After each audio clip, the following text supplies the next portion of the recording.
let's set some calorie targets.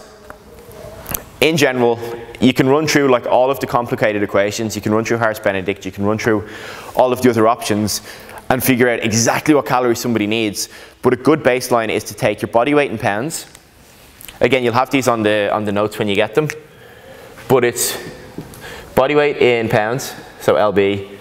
You want to multiply it by 12 for loss, by 14 for maintenance.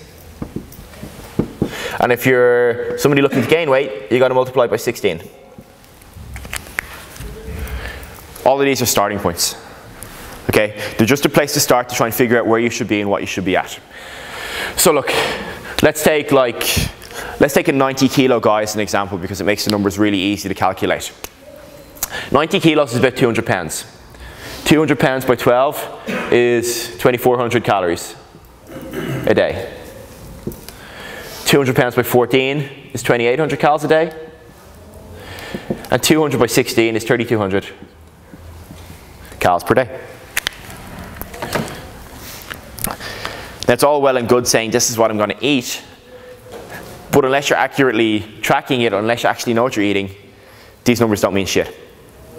And these numbers actually don't mean shit anyway, because we're going to figure out a way to do it later on where you don't have to track calories. But you need to understand the background and the rules before you can go off and break them.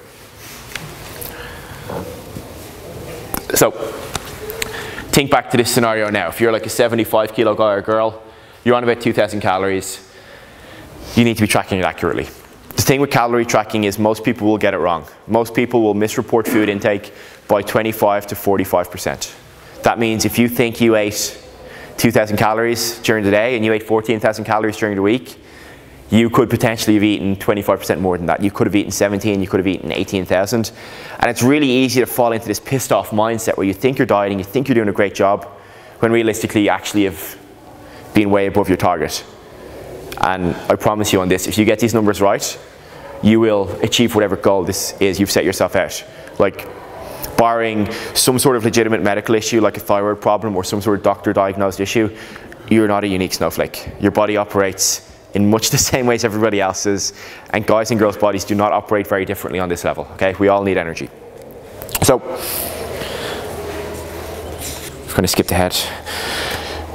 That's calories, the biggest determinant of your body composition. The biggest factor in whether you lose weight, whether you gain weight, whether you stay the same, and how your clothes fit is going to be calories. And that is all it is. It's the amount of food you eat and the amount of energy that food provides. The problem with that is people think, okay, James just said calories are all that matters. Now I can eat protein shakes and Oreo cookies all day once I don't exceed these numbers. And you could, theoretically. You know, if I locked you into a room and I gave you, let's say 2,500 calories of protein shakes and Oreos, and I said, eat that, I'll come back to you in 3 weeks, I bet you've lost weight. You will have lost weight. You probably will have even maintained your muscle mass because your protein would have been up, assuming you're eating enough. The problem is though, that's not going to work in the real world, because if you're not locked in a room, eliminated from all temptation, when you do start eating these low quality foods, the high sugar stuff, the stuff that doesn't have a particularly satiating effect, you'll end up binging, you'll end up overeating. So, the reason why real food is so important and food quality is so important is because it just lends itself to better choices. 2,500 calories of broccoli and chicken versus 2.5 calories of Mars bars. Okay, the Mars bars would probably go pretty quickly. Like, we've all been to the cinema and had a large, maybe not all, but last week I was in the cinema. Large buttered popcorn, large Coke, and chocolate. That was easily 2,500 calories right there. That's like a minimum day's worth of food. And that was after 3 or 4 meals that day. So if I had you know, that was in like a 90-minute window, probably less, because you know, you always buy your popcorn at the start and it's gone by the time the film starts. If I had a bowl of broccoli and chicken, given the equivalent amounts, I probably wouldn't have been able to carry it into the cinema, it would have been so big. And there's not a hope in hell I would have eaten that quickly, because it would just keep me feeling fuller. Because of the fiber in the vegetables and because of the protein in the chicken, okay? So calories are super important. They're number 1 on the list. Number 2 is your macronutrient composition. So macronutrient composition literally means your protein, your carbohydrates, and your fats. So when it comes to looking at those, if you think about like the role they play in your body, you'll better understand why you should be eating them and when you should be eating them. Protein is literally there to repair, rebuild, and support immune function. So protein is muscles. So protein, for the most part, comes from dead animal sources. So it comes from, you know, things that have had a soul, a face, and parents. You'll get it from certain like vegetables and grains and stuff like that, but it's not there in the same quantities. And the problem when you're taking it from non-animal sources or from non-supplemental sources is you also take in quite a few calories to actually eat it. Like think about, like let's say a chicken breast. It's mostly protein, it's mostly nothing else. However, if you get like a bowl full of rice, you'll get some protein and a load of carbs.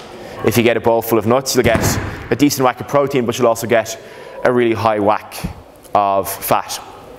So protein sources, what you're really looking for is something high in protein and low in most other stuff, because you're going to be eating other stuff anyway.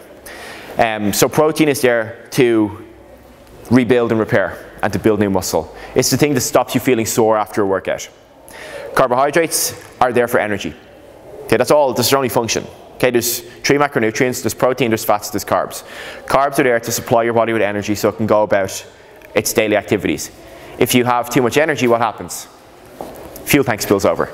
Like if you're filling your car up and you somehow manage to keep the fuel hose engaged, it just spills out over the edge. And that's what happens when you consume too much carbs.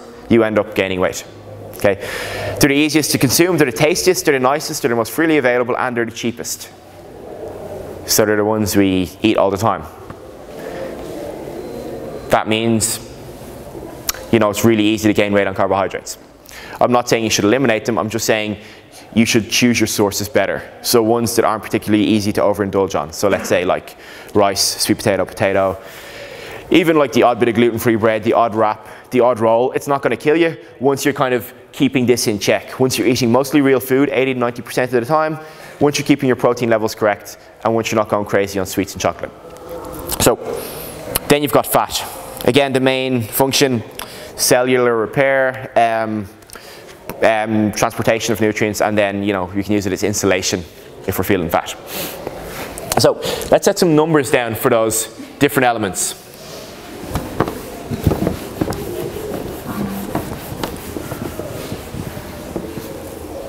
I'm going to say something in about 10 minutes time that'll piss all of you off as well. So stay tuned. So what we're really looking at, these become like, let's say, the hypothetical calorie targets. I'm sure for most people fat loss is probably the primary goal right now after Christmas. So look, let's work off of 2,400 calories. So it's 2,400 calories at 200 pounds body weight. So protein is going to be 1 gram per pound of body weight. So 1 gram per lb. It's 200 pounds, that means he's eating 200 grams of protein. Fats are going to be at 30%. So what you're talking about is 30% of 2,400's 720. Anyone? So, is it?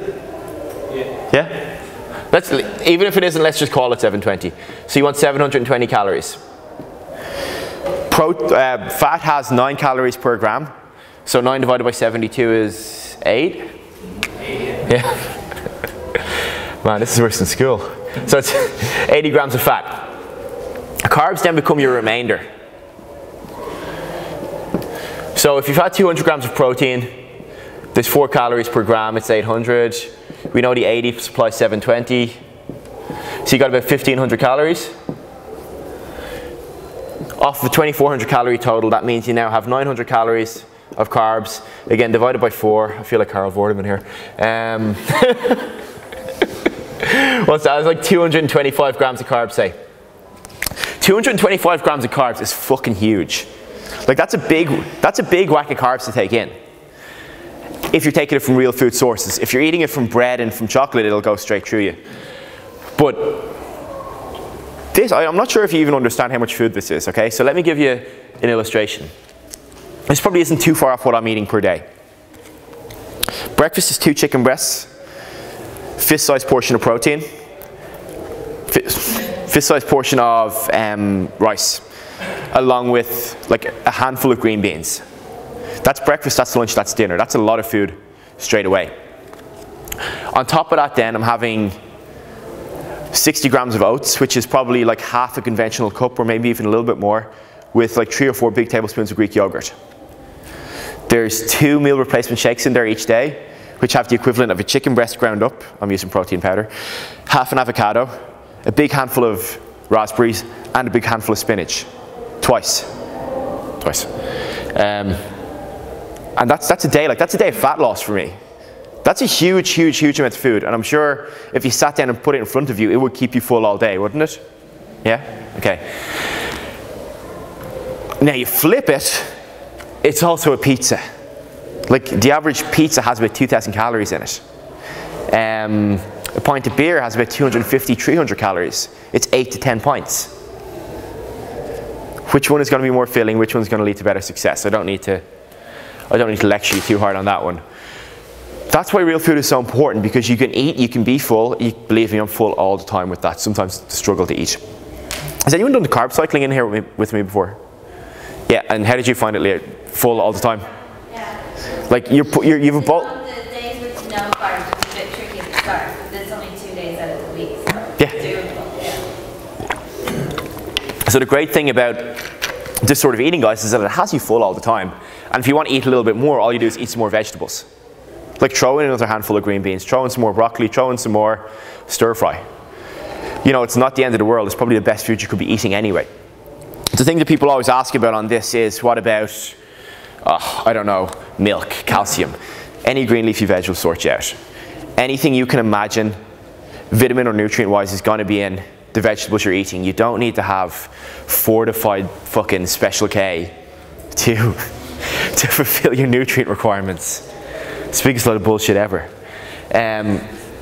So again, it's going to be in the guide, but as a baseline, if your goal right now is weight loss, what you're looking for is 2,400 is body weight in pounds by 12. That'll give you your target calorie level. Protein becomes 1 gram per pound of body weight. Your fats are about 30% of total calories, and then your carbohydrates are whatever's left. 225 grams is huge. 200